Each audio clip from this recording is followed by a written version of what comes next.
اعوذ باللہ بسم اللہ الرحمن الرحیم۔ نماز کے احکام۔ ایک اعتبار سے نماز کی دو قسمیں ہیں، یا نماز ادا ہے یا نماز قضا ہے۔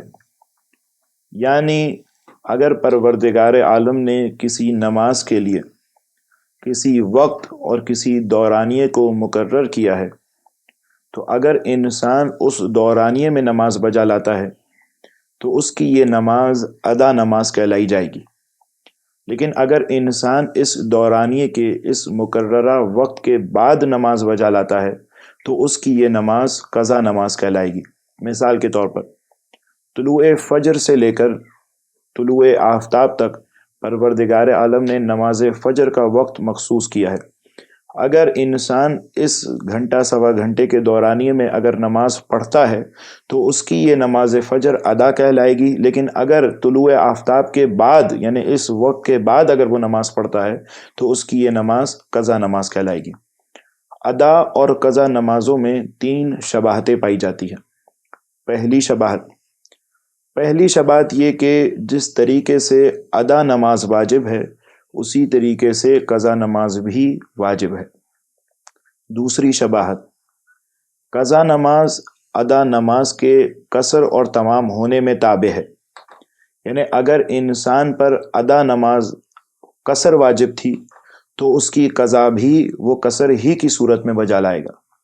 اسی طریقے سے اگر انسان پر ادا نماز تمام کی صورت میں واجب تھی تو وہ اس کی قضا بھی تمام ہی کی صورت میں بجا لائے گا۔ مثال کے طور پر اگر کسی انسان سے 4 رکعتی نماز ظہر قضا ہوئی ہے، چھوٹ گئی ہے، تو جب وہ اس کی قضا بجا لائے گا تو بھی 4 رکعت کی صورت ہی میں بجا لائے گا۔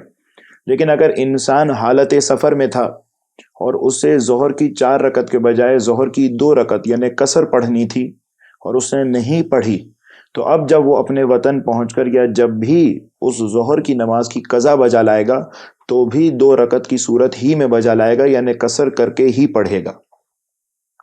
تیسری شباہت، نماز قضا جہر اور اخفات میں بھی ادا نماز کے تابع ہے۔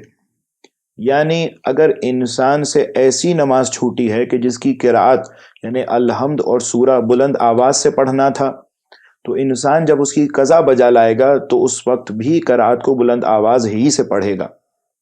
یا انسان سے اگر ایسی نماز چھوٹی ہے کہ جس کی قرأت یعنی الحمد اور سورہ دھیمے لہجے میں پڑھنا تھا، تو جب وہ اس کی قضا بجا لائے گا تو قضا بھی دھیمے لہجے ہی میں بجا لائے گا۔ مثال کے طور پر اگر انسان سے ظہر کی نماز قضا ہو جائے اور رات کے وقت اگر وہ ظہر کو پڑھنا چاہتا ہے تو ظہر کو رات کے وقت پڑھنے کے باوجود وہ ظہر کی قرأت کو آہستہ ہی پڑھے گا۔